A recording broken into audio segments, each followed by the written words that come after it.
How are you, Rabbi? I'm good. Thank you so much, Moses. I'm Rabbi Eric Solomon, and it is a deep honor to be here this evening with you and our wonderful group of leaders and speakers, as well as the entire NCMA community. Wonderful. And so I thought it was important, Rabbi, that we would set context, because we have a lot of people who want to, actually people having watch parties, which is greatly encouraging, but it is important to me that people understand the difference between a traditional Passover Seder and a Freedom Seder. And could you help explain the difference? Absolutely, I'd be honored to do so. So the traditional Passover Seder, which the Jewish community has celebrated for thousands of years, honors the original Exodus from Egypt, as written in the book of Exodus, the second book of the Torah. And it describes how, as many are familiar from various versions, both in Hollywood and also in the ancient ways, how the story of the Hebrews, enslaved by Pharaoh in Egypt, and through the help of God and Moses, Aaron, and Miriam, and plagues and various feats and miracles, were able to make it free, and eventually to wander in the desert and eventually to the promised land. The message of the book of Exodus is one of ancient, but of course, it's been replayed and relived every single year at this time of year by the Jewish community, remembering that story, taking it to heart, bringing it from generation to generation, and then, of course, understanding its context in whatever current environment the Jewish community is living in. So as you are familiar, and many of you I'm sure here on this call are familiar, we eat special bread called matzah. It's like a large cracker, and it reminds us, as described in the Torah, of when we were leaving Egypt. We didn't have time for the bread to rise. We still eat that type of bread or cracker here to this very day. So remember that around tables around the world starting this weekend. And specifically a Freedom Seder, and again, many people may not know, the very first Freedom Seder was held on the third day of Passover, 1 year after the assassination of the Reverend Dr. Martin Luther King Jr. And it was a coming together in Washington, D.C. of 800 Jewish leaders, along with Black leaders and persons of all ethnicities, in a Black church. And the Jewish tradition was a part of the context of the struggle that African Americans were facing at that time. So Rabbi, can you talk about why we would do a Freedom Seder today in 2021? Exactly. Well, that story is so powerful, and you explained it beautifully, Moses. It is part of our Jewish community, American Jewish community history, world history, you could say. And it was a bringing together of the story of old, because the story of the Exodus is not just a Jewish story. It's a universal story. It's a story, sadly, of those who've experienced slavery or oppression. And in every time and in every generation, sadly, there is some type of pharaoh. There is an entity, both literal and metaphorical, and even spiritual, that is holding back communities, whatever that community may be.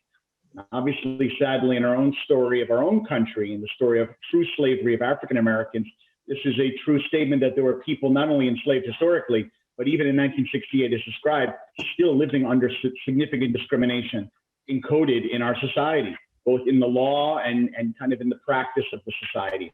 So the Jewish community and African American, Christians, other faiths came together saying, we need to take this Seder, this story of freedom, of Exodus, and of pushing for it and asking for God's help, and applying it today to the case of people of color at that time. Now, the reality, though, most what you're bringing here is it exists even to this very day, right? Even to now. Sadly, for people of color, African, we are aware Black Lives Matter movement in literally this recent times, but even those of other backgrounds, other immigrants, other communities who are struggling for freedom.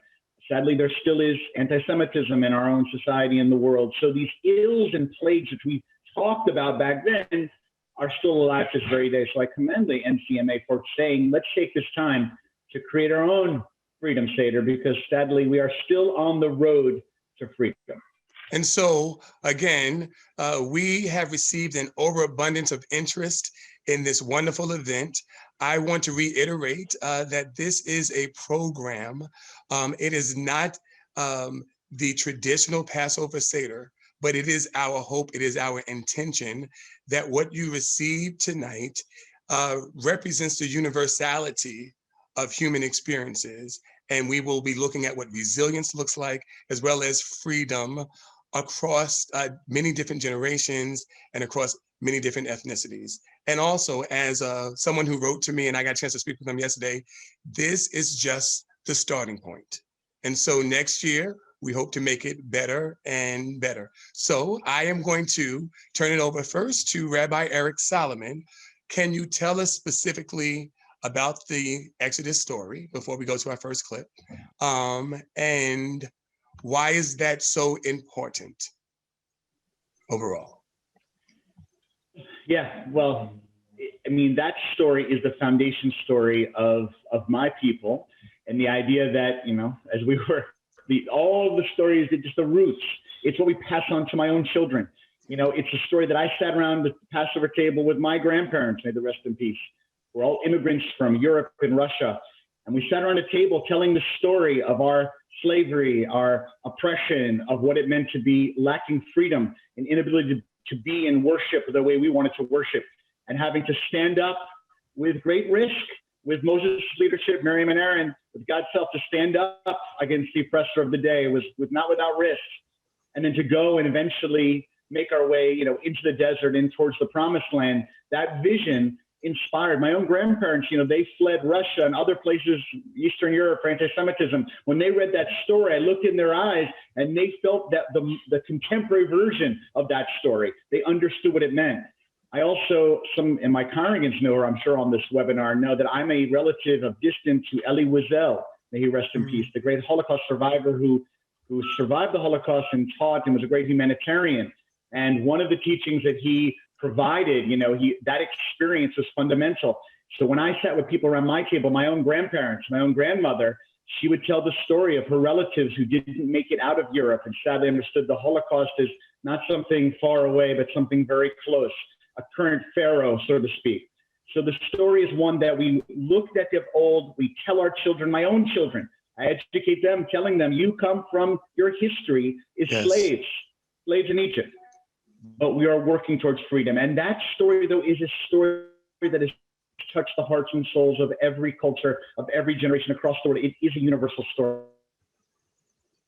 Stories of African-American resiliency, or resiliency of other communities, immigrants who forced their way against oppressive regimes. That is where the inspiration of the Exodus story comes to the fore today and still inspires. We're always working towards a promised land at every generation. I love that, Rabbi Eric Solomon. We are always working towards. I love that. So in the spirit of that, again, I would like to reiterate, this is a Freedom Seder. For more, you can go to the National Museum of American Jewish History to find that information. And again, right now, I would like to transition to our very first video.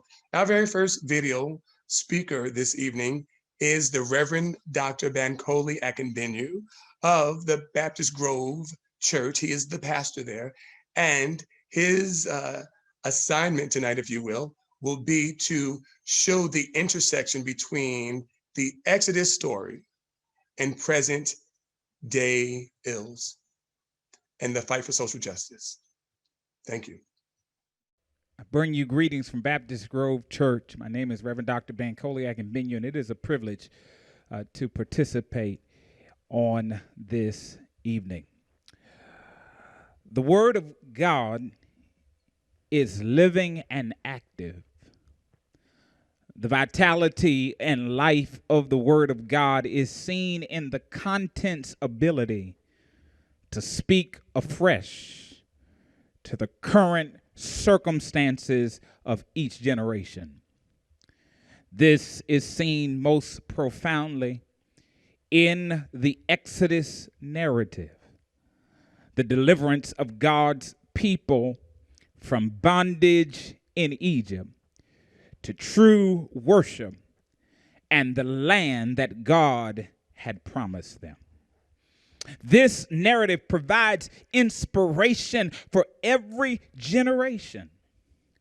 whether it be Jesus facing an imminent crucifixion at the hands of a Roman Empire that used the cross to invoke fear in oppressed people, sitting at the Passover table saying, "This is my body given for you. This is my blood shed for you."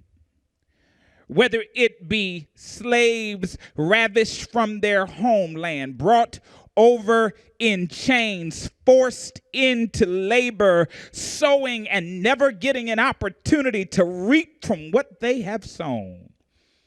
Finding inspiration in the Exodus narrative that right in the wake of the Emancipation Proclamation, the Jubilee singers sung, "Go down, Moses, way down in Egypt.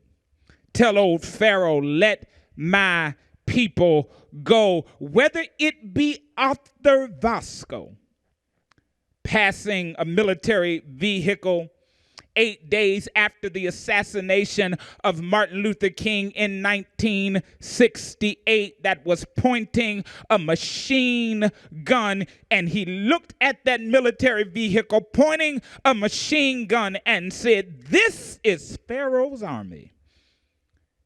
This narrative has provided inspiration for every generation. Every generation sees the relevance of the Exodus narrative because the Exodus narrative speaks to the present oppression that we are experiencing. The same holds true, my brothers and sisters, for our current time. For in this narrative, the young Hebrew boys are thrown into the now. They are slaughtered, and the impetus of which was a false narrative or a propaganda of suspicion and inferiority that spread all throughout Egypt, which meant the Hebrew boys could be slaughtered and thrown into the now without impunity. Now, in our present generation, Andre Hill, George Floyd, Breonna Taylor, Trayvon Martin, killed by officers or vigilantes, and all too often they are exonerated. In the Exodus narrative, the children of Israel are told to build bricks without straw. And even as they're told to build bricks without straw, the quota of their productivity should still be met, even though the odds are stacked against them. The playing field is intentionally uneven to their advantage, yet they are punished and beaten. Isn't the same thing happening today? When children go to dilapidated schools with tattered textbooks and we tell them to value education while their advancement is devalued by the world.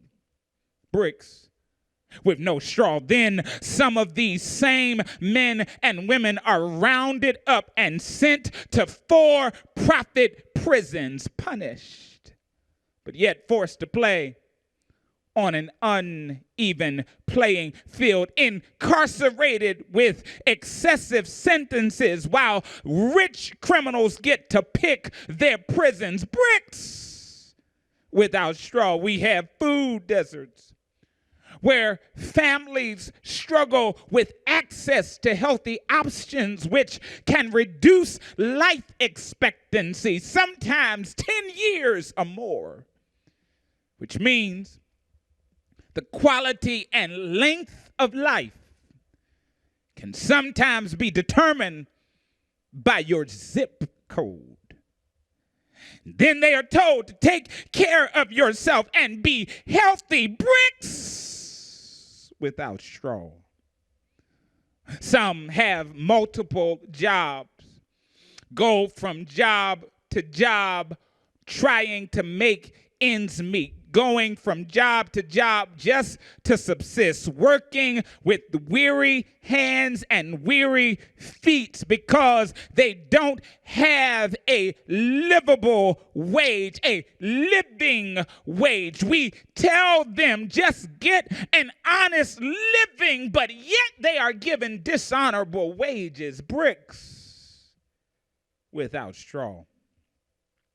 Today, right here in 2021, the diabolical spirit of Pharaoh is still roaming and oppressing. Diabolical agenda still afflicts and impacts the masses. Yes, we have racist pharaohs and classist pharaohs and sexist pharaohs and xenophobic pharaohs and judicial pharaohs, and they are all still oppressing today. Yet, in the face of all of these pharaohs, in the face of some having to build bricks without straw, in the face of great oppression, I stand today thanking God that we still have hope. We still have a future. We can still have expectation. And the reason I believe we still have hope is because all of these pharaohs may roam and rage, but above all of the pharaohs is a God that sees all, a God that knows all, a God that can do all, a God who says, I debase the proud, but give grace to the humble, a God who can push down the mountain, exalt the valley, make crooked places straight and rough places smooth, that his glory may be revealed. He has a way of working even in the midst of injustices.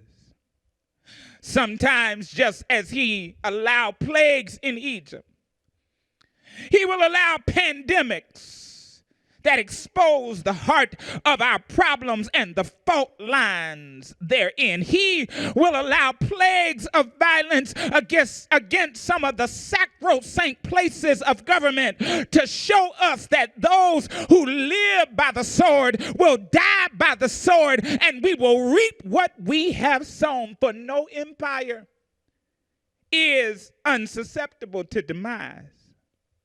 Egypt, Assyria, Babylon, Rome, the Byzantine Empire would all testify that when you practice injustice and fail to honor God, you are susceptible to demise, because God takes down the proud but exalts the humble. And we have hope today, because just like in every generation, we connect with the Exodus narrative because of the oppressive systems in that generation. We also connect with the Exodus narrative because we have a God who is still raising up Moses. In every generation, there is a Moses. The biblical record: Moses, Joshua, Gideon, David, Josiah, Jesus.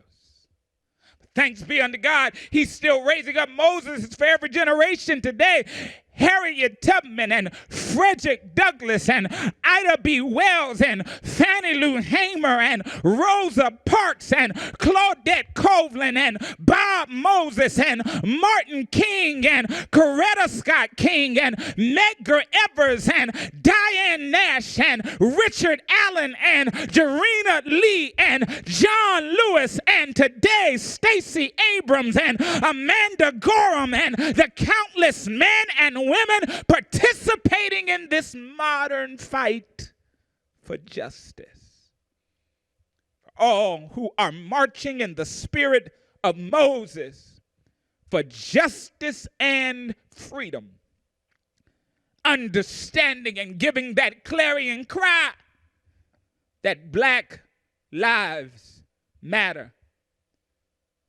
So just as in 1872, the Jubilee Singers sung, I believe that that song still reverberates today and will continue to echo throughout the generations. We can say afresh right now and sing anew. Go down, Moses, way down in Egypt land. Tell old Pharaoh, let my people go. I chose not to watch but some of the submissions that you're going to see this evening because I wanted to watch it fresh with you. I want to thank the Reverend Dr. Bankole Akinbinu for taking on the spirit of that very first Freedom Seder when Jewish leaders and Christian leaders came together in the spirit to repair what had been broken and to speak for injustices. That first section of the Freedom Seder is where the story of the Exodus is recounted. At this time, we're going to transition to the second part of a traditional Seder, and that is what it means to pass down a story from one generation to the next generation. In a traditional Passover Seder, the elders of the community, the elders of the family gather the children around and the grandchildren and the great-grandchildren, and there is a harnessing of power in remembering one's family or familial journey. It is a way of engaging younger generations through the asking and the answering of questions. Our second speaker tonight is Dr. Lex Silbiger, and he's going to recount a story of loss and of survival as it directly is connected to the Holocaust. Thank you, Moses. Every year, our family Seder, my father would remind us of our own exodus, not from Egypt, but from Holland. In April 1942, in the second year of the Nazi occupation, and only a few months before the beginning of wholesale deportation of the Dutch Jews, my family managed to flee from the country. After nearly a year of wandering, they found asylum in the Caribbean, first in a refugee camp in Jamaica, and then in the little island of Curacao. Now, I will read you a brief excerpt from my unpublished memoir, Our Great Escape, the story of a Dutch family's flight from persecution. The last Seder. In 1942, the eve of the first day of Passover fell on April 1st. And on that evening, the family gathered for the traditional Seder meal at my grandparents' home. They lived only a few blocks from us in a 3-story row house very much like ours, although furnished in a darker, more old-fashioned style. I recall us sitting at a long table with aunts and uncles and other family members, some of whom I barely knew. My completely bald grandfather presided, but I too had a role to play, a role which in front of all these grown-ups filled me with apprehension. According to a tradition going back many centuries, the youngest child capable of asking questions will ask the elders of the family to explain the reasons for the strange customs that accompany the Seder, beginning with, why is this night different from all other nights? The original idea of using this question and response dialogue was a lovely, perhaps typically Jewish way of introducing the next generation to the ancient story of liberation from slavery and oppression. However, the tradition now also ordained the dialogue be held in ancient Hebrew. a language which was altogether unintelligible to this Dutch 6-year-old, just defeating its original purpose. I was given a piece of paper on which had been typed a transliterated Hebrew text with the instruction to memorize it, what to me was a paragraph of nonsense syllables, so I could present it fluently when prompted. I protested vehemently, but to no avail. And so when the moment arrived, I delivered it with a quavering voice, I imagine, to the entire assembly. Opa Mina and Opa Nico would not live to celebrate another Seder, and probably neither would most of their guests. On April 12th, the eve of our departure, my parents went to say farewell to them. This was the last time they would see my grandparents, who until that time had not even known of our plan to flee Holland. We would not find out what happened to them until years later, after the war had ended, and some details I learned only very recently. A few months after we left, they were apparently picked up from their home and taken to the Dutch National Theater in Amsterdam, which served as a collection point for Jews about to be deported. 2 days later, they were taken to the holding camp of Westerbork in the east of the country, from which each week a train transported 1,000 Jews to the east, a 2 days journey in a padlocked car. According to the well-kept Nazi records, both were murdered in Auschwitz on 11 November 1942.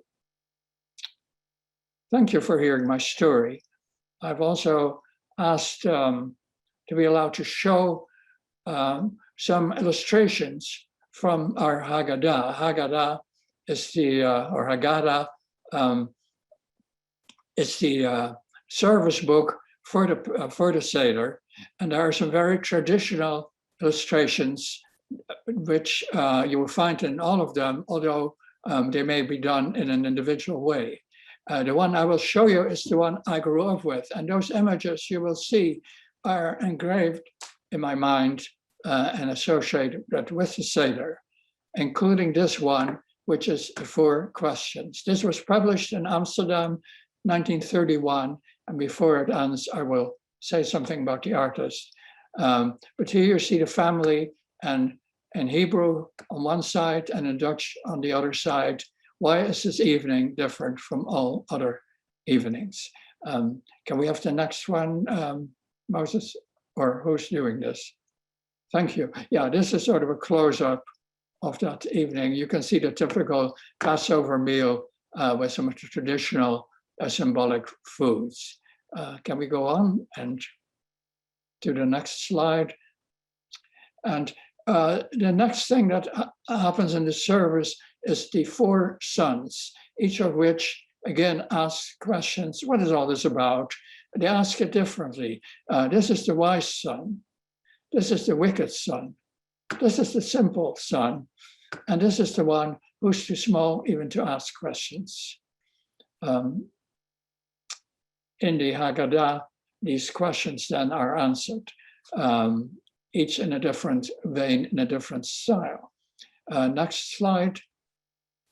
Can we see the next one? Okay, now comes the story of Exodus. Here you see a very, very vivid image of the Jewish slaves, and I guess one of the slave masters in Egypt with his whip, and seeing the pyramids being built on the backs of these Jews. I remember those, I was a little kid. Those images were quite something for me. Can we see the next one? If you know your story of Exodus, you know that the Lord then brought on the Egyptian Pharaoh and his followers the 10 plagues. And the last plague, probably the most awful of them, was that the firstborn would die of all the Egyptians, although not of the Jews. And here you see the Pharaoh with his son. And now the last slide I have here, I just selected a few, is the Jews making their way across the Red Sea, which separated Egypt from the Promised Land. And if you look carefully, you see here the thousands of Jews. You can't really see it on this picture, but there's a lot of detail, including some livestock they brought. Behind them are the Egyptian army trying to pursue them. And they are being drowned by this flame, which I think symbolized the Lord. Now, the next slide, who did these beautiful engravings? Can we see the following slide here? It is the artist you probably have never heard of, and very few people, even in Holland, had. His name is Leo Pinkhoff. He was a Jewish artist, and as you could see, quite talented.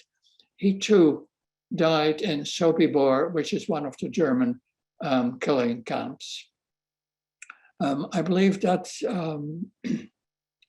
Luke also put a couple of other pictures here, one of them of my grandparents who passed away and who were at the Seder.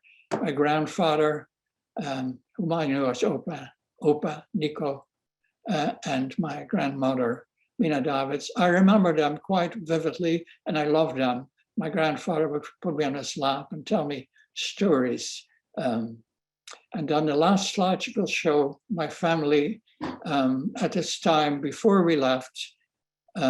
Here are my parents at a wedding anniversary, my older brother, and here's me still without a beard. That's it. And thank you for listening and watching. Lex, thank you for your resilience, for your vulnerability and your transparency, and for your survival. Whenever I do workshops, I ask, who do you bring into the room?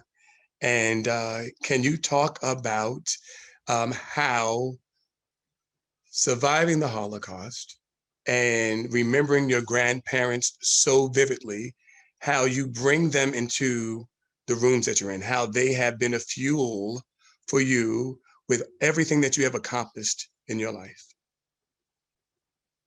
Well, my grandparents were the parents of my mother, and it's truly my parents whom I owe being here in front of you. They were both very courageous people, very resourceful people. At this time, actually, what we did, very few people did. Most people in Holland, you have to understand, they don't even believe this could happen. They knew terrible things were happening in East Europe, but they believed in Holland. The Dutch people would not stand for this because the Jews had lived there for centuries and they wouldn't let this happen. Unfortunately, they were wrong. Many people went into hiding, like the Anne Frank family. Very few people did what we did because it was very dangerous, more dangerous even than going into hiding, very difficult, and it also required quite a bit of knowledge how to go about this. It took us about a year. We traveled through Belgium, France, where we got stuck for a while because we were actually arrested there as enemy aliens because we didn't have any papers and had to try and get those papers, which we finally did. And then we crossed the ocean. And even at that point, we were on a boat that was supposed to take us to Suriname, which was a Dutch colony at the time. And at the last moment, the governor of Suriname, this was a Dutch colony, but he decided he did not want the Jews to come there. He thought they would cause trouble, they would be a burden. And so there we were. And fortunately, the island of Jamaica, which was a British colony, they decided they would take us. And this was a boatload of about 150 Jewish refugees. And they welcomed them. They did put us into a camp. We were forced to stay there, although we could leave during the day, but we could not leave until we had another place to go. And eventually, the island of Curacao welcomed my family, partially because actually they needed the skills of my father, who was an engineer. And then after the war, we went back to Holland. But that's a very brief, actually kind of complicated story. Okay. I have one more question. Sure. So when, because remember, and everyone, you can put questions in the chat. You can put questions in the chat. At first, Lex, we were going to do a video, and we decided that we would have this live question and answer. But on that video, you spoke about unity, how we as human beings, how we as Americans are more similar than dissimilar, and that we all have struggles, that we all come from a struggle through to liberation and then looking for hope. If you had a message as the elder of a community, if you had a message that you would want to give to all of us here, what message would that be in the spirit of the Passover Seder? Yes, I certainly do. And it has to do with the fact that I'm even talking about it, because most of my life I did not talk about it. I just about didn't even think about it. And then when I started seeing in recent years what was happening in the world, I decided I must tell my story. I'm one of the last survivors from the Holocaust, because most of those people who even survived are now have passed away.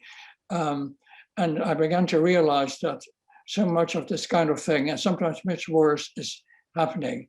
Think of all the refugees from Syria.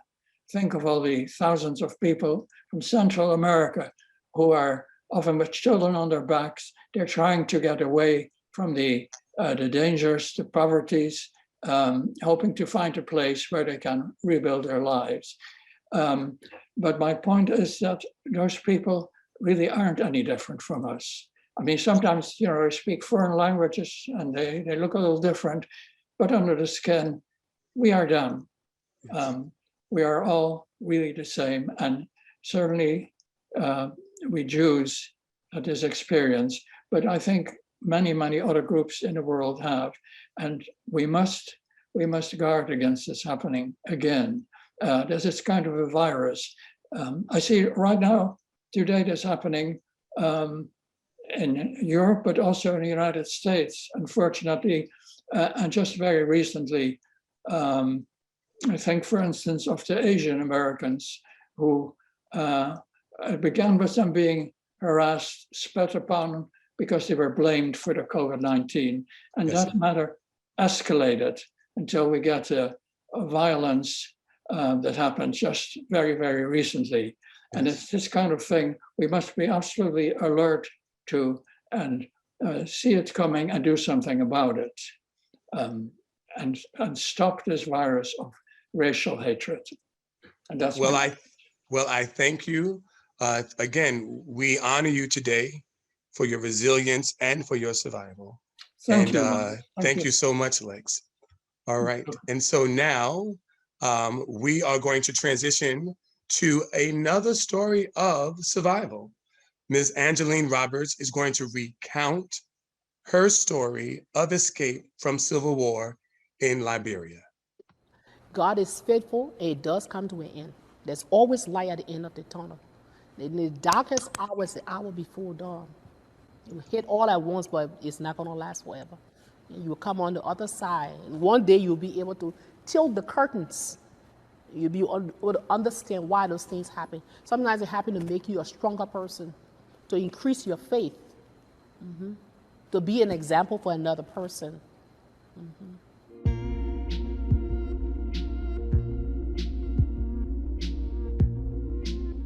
I lived in a country, Liberia, that the Civil War started December 24th, 1989. So it lasted, for the first phase, it lasted until 1993. It subsided, and it went on again to 1996. So it was like 7 years. So during the Civil War, my dad was displaced because he went to the other side of the town and he was captured. So we didn't see him for a long period of time. And throughout the war, we had to walk like from one town to the next, which was equivalent to like 2 days of walk, because the rebels had taken over the city we lived in, and they were bombing and everything, so we couldn't stay there anymore. So when it started first in the morning, they would start shooting bombs and grenades. We'll come outside It was rainy season. We lay on the ground because we're told that if we stay outside, the bombs will hit, and it will only hit the house and not hit the outside. So we kind of lay on the floor until all the bombing were over, and then we'll go inside. And we couldn't get food because all the ports were closed. So sometimes we'll go 2, 3, 4. One time we went like almost 2 weeks without food, and we just had tea with no sugar. Drank it and went to bed because you couldn't go anywhere. The rebels were all over. Everything was kind of closed. And sometimes if we have food, it'll probably be like a loaf of bread. We have family members that came over to our house, so it'll be a loaf of bread for sometimes like 20 people. So you just get a little piece. So when the war subsided in 1996, I lost like 30% of my high school class. Yeah, so 250,000 people got killed in the first phase of the war. I was born and raised a Christian. I grew up in a very strict Christian home. I never really knew the impact of the impact that God had on my life until October 24th, 1992. The rebels had taken over again. You know, you will have a little piece of slow happiness and you think the war is over, but it's coming back again. The rebels overtook the place we were living and they started shooting and bombing. My dad had come back home. They had released him from the prison he was in. And my dad told us we all have to pray that God tonight will deliver us like he delivered the Israelites, the Exodus thing, where it would skip over us. My dad said, I need everybody to lay here and just pray. The rebels kept on shooting right outside. We stayed in the middle of the house and we started praying. And that day I felt that's when Christ really touched me, even though I was taught and I was conditioned to be a Christian, do all those different things. But that day I felt his presence because after praying that night, I just felt this whole presence on me and like telling me that everything would be okay. And I was able to sleep. We woke up the next morning and opened the door. There were dead bodies. They had pulled people out of their homes and they skipped us. And I tell people, you tell me God is not real? He is. He really did it for us. They jumped over our house and went to the next house.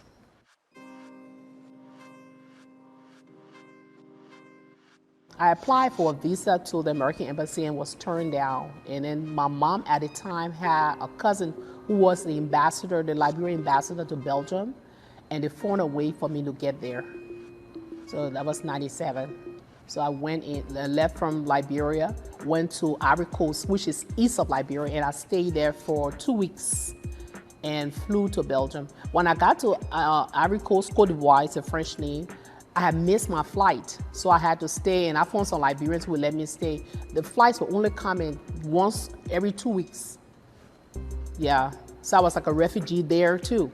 So I got to Belgium. I stayed in the house with my mom's cousin who was the ambassador, and he was able to find a visa for me to come to the States. So I came on a student visa to go to college. When I finally got to New York and was able to exhale, I couldn't believe it. I was like, whew. Because you live in Liberia, you know, where it's a constant fear of something happening, some kind of unrest, somebody pulling you out of your house. A lot of rape happened. To come into a country where I could like, just doing that was a big deal for me. I like, and when the war happened in Liberia, we couldn't go to our places for worship. We couldn't go to church anymore. So yeah, just being in a building and worshiping with other believers and being a part of a choir again. Because like I said, I've always been a part of a choir, even from 3 years old. So all those little things that you take for granted, having fresh, clean water to drink. Because during the water was so dirty, you take it home, boil it, and still be dirty because all the water supplies have been cut, and we live without electricity for all those years. My dad always told us that people say experience is the best teacher. The best teacher is actually learning from other people's mistakes. You don't have to go through that. You can learn from other people around you. And I usually tell people, I hate the phrase when people tell me I'm starving, when you just ate like 20 minutes ago. I had to tell a girl that you don't know what it's like to starve.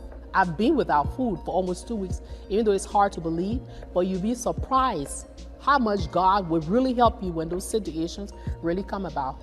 We'll just drink the little tea, eat, pray, and go to bed. Some mornings you get it, be like, oh, I can't believe I didn't eat yesterday. So just look at it from this point. We're still first all humans, and we're all God's children. If we can see ourselves in each other, I think it would make a whole lot of difference. Empathize a little bit. Put myself in your situation, put yourself in my situation. flip the tables a little bit and see how will you feel if it was done to you, how will I feel. If we both can look at each other, that way, I think we'll work out well. Mm-hmm. There are some things I may not know. There are some places I can go, but I am sure of this one thing. My God is real, for I can feel any man's soul. My God is real, He's really my soul. My God is real, for He has washed and made me whole. His love for me is like pure gold. My God is real, for I can feel it in my soul. Thank you, Angeline Roberts, for sharing your story of survival and resilience. And hopefully our viewers tonight can see whether it is the Holocaust or it is a civil war in Liberia, that the Exodus story and the spirit of the Seder lives on. At this time, we're going to go to what the third part of a traditional Passover Seder would be. An important part of all cultural traditions is the passing of wisdom from one generation to another. It is exactly what Dr. Lex spoke of. We would like to share this beautiful portion of the traditional Jewish Passover Seder with a rendition of the 4 questions asked and answered by elders. An important member of our community, Sharon Halperin, director of the Center for Holocaust, Genocide, and Human Rights Education of North Carolina, and also a speaker for the Holocaust Speakers Bureau, has invited her daughter, Rebecca Grant, and her grandchildren, Levi and Leilani, to recite the 4 questions in Hebrew for us this evening. What are they? What are those questions? Why is this night different from all other nights? On all the other nights, we may eat either leavened or unleavened bread, but on this night only, unleavened bread. On all the other nights, we may eat any species of herbs, but on this night only, bitter herbs. On all the other nights, we do not dip even once, but on this night, twice. On all the other nights, we eat and drink, either sitting or reclining, but on this night, we all recline. The reader responds, because we were slaves unto Pharaoh in Egypt, and the Lord our God brought us forth from thence with a mighty hand and an outstretched arm. And if the most holy, blessed be he, had not brought forth our ancestors from Egypt, we and our children and our children's children had still continued in bondage to the Pharaohs in Egypt. Therefore, even though we were all wise, all of us men of understanding and experience, all of us having knowledge in the law, it is nevertheless incumbent upon us to discourse of the departure of Egypt, and all those who largely discourse of the departure of Egypt are accounted as praiseworthy. So I would like to introduce to you our 4th speaker, Rebecca Grant, Sharon Halperin's daughter, as she sings those 4 questions with her children. Hi, we're Becca, Levi, and Leilani Grant from Atlanta, Georgia, and I am the granddaughter of Holocaust survivors. These are their great-grandchildren, and we are going to do the 4 questions in honor of Dora and Aaron Rosenblatt. Ready? Ma nishtana halayla hazeh mikol haleilot, mikol haleilot, shebecho haleilot, anu ochlim hametzu matzah, hametzu matzah, הלילה הזה כולו מצה.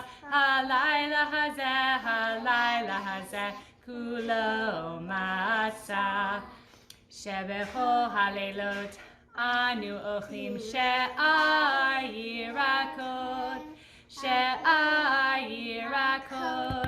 הלילה הזה מרור. הלילה הזה מרור. שבכל הלילות אין אנו מטבילים אפילו פעם אחת. הלילה הזה שתי פעמים. הלילה הזה שתי פעמים. שבכל הלילות אנו אוכלים בין יושבין ובין מסובין. הלילה הזה כולנו מסובין.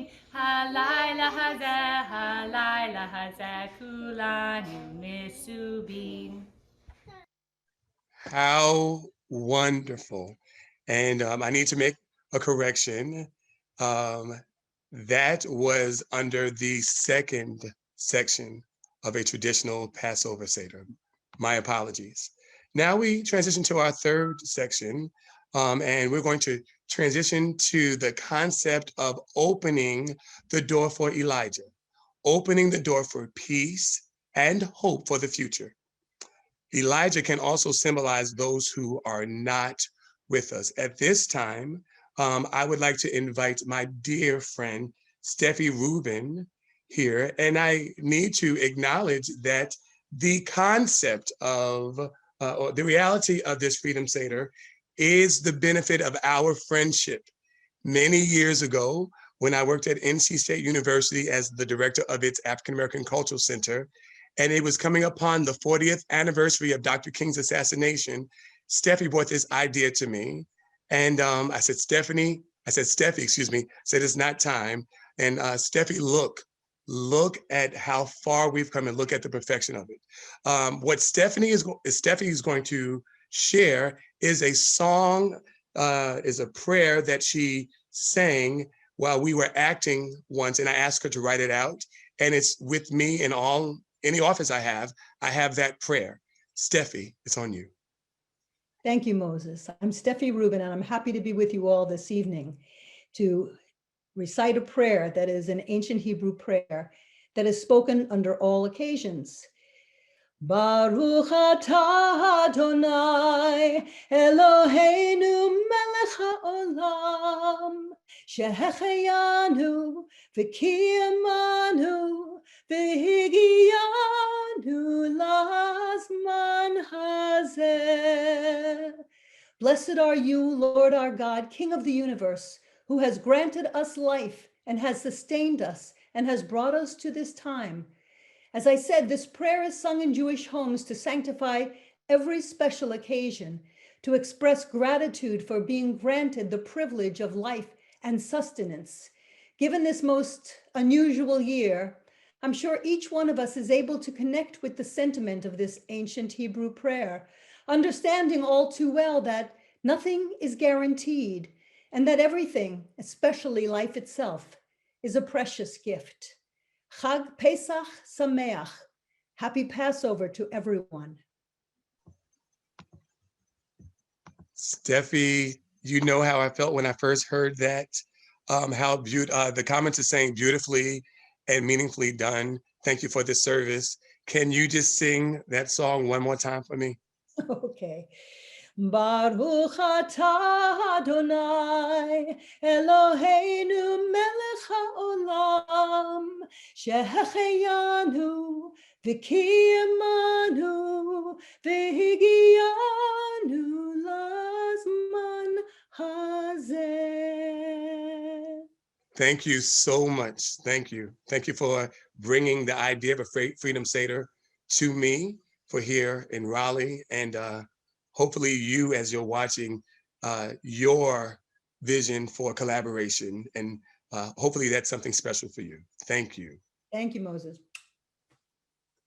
All right, we now are ready to transition into our fourth section. The importance of food in telling the story, in telling the Exodus story. So bitter herbs to help remember times of sorrow. Matzah is specifically important and symbolizes the rush to freedom, which gives you nourishment and which fuels you on the road to liberation.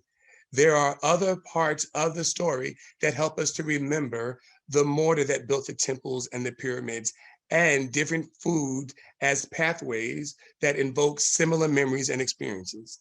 We happen to have Gabe Goldstein here to discuss Seder objects from the North Carolina Museum's Judaic Art Collection.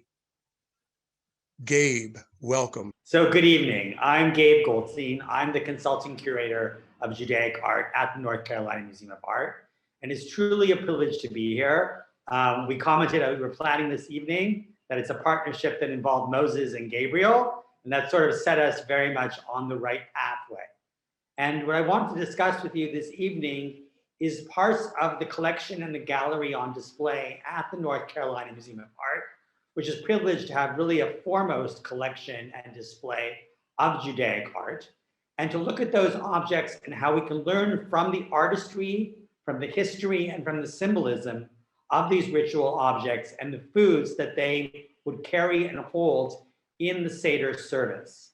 So as Moses has said, and as we've mentioned many times throughout the evening, there are a number of foods that are eaten ritually and ceremonially in the Seder service, so that you actually partake and ingest and internalize the experience both of slavery and hardship and of freedom and redemption through these foods. And then there are wonderful ritual objects made over many generations, which are used to beautify the ceremony, to raise it up, and in many ways to celebrate an experience of freedom, to celebrate and recognize that we are now no longer only enslaved as in the past, but now we sit, we recline in the Roman symbol of ownership and symposium, discussion over wine, and we really enjoy beauty and artistry over generations and memory. So I'd like to look together at a few objects from the gallery and from the collection and see what we can learn more about the Seder service and the history of art as it invokes memory, ritual, and freedom. The first object I want us to consider is this wonderful 19th century Viennese Seder plate or Seder set. And as you see, it has 4 tiers, 3 tiers at the bottom for each of the 3 matzot, the 3 matzah loaves, breads, flat crackers, which are used ritually at the Seder. And you may have seen a very similar set in the drawing of the Haggadah that Professor Silbiger showed us. And then atop it, it has figures, cast silver figures. This Seder set was made in Vienna, as I said, between 1867 and 1872, and is actually on loan to the North Carolina Museum of Art from the Jewish Museum in New York. And the figures hold the various ritual foods of the Seder service, many of whom, those foods were mentioned in the questions, in the 4 questions. And those include, as we've heard, the bitter herbs, which are various foods are used in different communities based on what was available in that region over the generations. Most famously, I think, in Central and Eastern Europe, horseradish, but also bitter lettuces, a shank bone, which is a symbolic of the Passover Paschal lamb, which was part of the ceremonial service, the sacrificial service from the very first Passover Eve in Egypt and onward in the temple service of biblical era. An egg, which has multiple symbolisms, but which is a symbol of another festival offering in the temple, but also of rebirth and of cyclical natures of history and culture and life. An egg can be a symbol both of mourning and of birth, and it's a symbol which we know from other seasonal spring rituals, most clearly from Easter, a spring vegetable, again, that varies across regions, and haroset, which is an oxymoron, bittersweet combination, which is both the brick and the mortar, so both solid and liquid, but also very much bittersweet. It's a concoction of delicious items, which symbolizes the hardship of the enslavement. And these are ritual items held in this case by these figures. Let's look at the next image.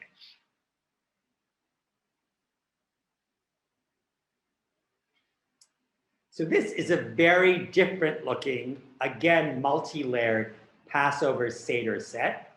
This is made by Ludwig Yehuda Wolpert, who is probably the most important 20th century designer of ritual art. This comes from the North Carolina Museum of Art's collection. This piece itself also transcends, as does the artist, experiences of enslavement and then freedom, in that it was initially designed in 1930 by Wolpert just before the rise of the Nazis in Germany. Wolpert studied at the Bauhaus, the great design school of Germany, and you see this super modernist approach in this construction in silver and glass, also with ebony. And this piece, though, was constructed in 1975. And Wolpert himself left Germany, moved to Jerusalem, and then eventually moved to New York, where he was the leader really of a rebirth of design of Judaic art in America and internationally in Jerusalem and across the world. So it has dishes for each of the ritual foods and a special goblet in the center for Elijah. The drinking of wine is also a central element of the celebration of the Passover Seder. And this is one cup especially reserved for Elijah. Our next image, please. Now we have, again from the North Carolina Museum of Art collection, a wonderful Seder set by an artist named Iris Tutnauer, who lives in Jerusalem. This piece was first designed at the very end of the 20th century, and it was actually fabricated in silver and silver-plated copper and glass in 2014. It is multi-layered, has many, many layers. And the artist discusses the many layers as being, and it's a little kind of wavy in its construct and uncertain to kind of capture the idea. Here we see a side view of a similar piece by Tutnauer, that it's multi-layered and it captures the experience of leaving in haste and the inexactitude itself of the matzah, of handmade shmura matzah, which is traditional matzah, which has been very carefully guarded to never become leavened. And it's rolled by hand in a circular shape. And we see multiple layers of matzah. I think Tutnauer also suggests in some ways with the waviness, the experiences and the symbolism of water in the Seder service. We dip, as we have heard, into saltwater vegetables. The spring vegetables are dipped into salt water, and the water is symbolic of salt water of tears.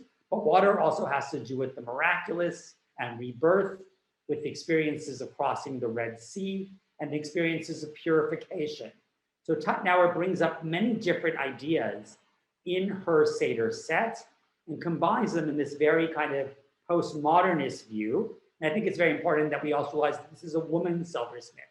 For many, many generations, artists in all realms and artists recognized in museums have primarily been men. And part of the experience of liberation that we've experienced in the 20th century is an experience of feminism and a liberation of women. And a liberation of women was something which happened across generations. It happened, as we've heard from Miriam, as the prophetess, as part of the storyline of the original Exodus. And here we have a 21st century Seder set created by a woman artist in Jerusalem in the state of Israel. So we really see this journey across generations of recollection, of memory, and of rebuilding towards liberation with these symbolic foods. Let's look at one more image if we can. No, next one. So I wanted to have a close-up for a moment on these figures in the Viennese. No, let's go back to the close-up if we can. In the Viennese set, and we see that these are kind of capturing, supposedly, what we might imagine are Jews who are leaving Egypt. We actually have one figure who is dressed in the priestly garments of the of Aaron, so maybe that's supposed to show Aaron himself. But these figures sort of transcend generations. One is dressed almost in an Ottoman Empire type costume. Others may look like Hasidic Jews of the 19th or 18th century. And they kind of transcend generations. And that is because the Seder service actually says that in each and every generation, we should see ourselves as if we ourselves left Egypt. So we cast ourselves in this form, and we see ourselves in every generation here cast in silver. And I must say it is cast. So these silver are cast, and they're cast according to a certain mold. And it's a mold, it's a 19th century mold. We only see men, and the figures are a little different, but they're also highly similar. I mean, the artist worked from one mold and then changed it and adapted it to make the figures. And I think it's important to remember that we have an idea that not from Exodus, but actually from Genesis, that we are all made in God's image, that we are all in some ways cast from the same mold, but also that the molds that we use to understand humanity may be limited. And we need to reach beyond casting everyone according to the same mold and to embrace that diversity of shape and form, which maybe wasn't happening here in 1867, but which was happening now in 2021 and beyond. And we can cast a greater image of those of us, of all of us, cast in God's image. Now, for one last object, I want us to look at a really wonderful piece that's one of the treasures of our collection here at the North Carolina Museum of Art. And this is a covered kiddush cup, a covered cup for the sanctification over wine, used for the sanctification on Sabbath or on festivals. It may be used weekly, or it may have been used specially for Passover in some situations. It could have been used for Passover as well as during the rest of the year. This cup was made in Turin. It's made by an artist named Pacifico Levi. It's made between 1811 and 1824. In the Piedmontese community of Northern Italy, they had a custom to create these covered, very grand goblets. And as I said before, there is a drinking of wine. 4 cups of wine are drunk along the procession of the Seder service. And those 4 cups connote 4 different messages, expressions of freedom and salvation granted by God to the people as they left Egypt. And those 4 languages are in English: I took you, I redeemed you, I rescued you, I brought you out. And those are the 4 cups throughout the Seder, which has many different, as we've said, symbols in 4s, 4 questions, for example, 4 sons. And then there's actually another cup in many, many Jewish communities at the Seder service, as I mentioned. And we saw that on the very modernist piece by Ludwig Wolpert. And that piece is engraved, it has cut out Hebrew lettering, which says, I raise the cup of deliverance and invoke the name of the Lord. So we all raise the cup.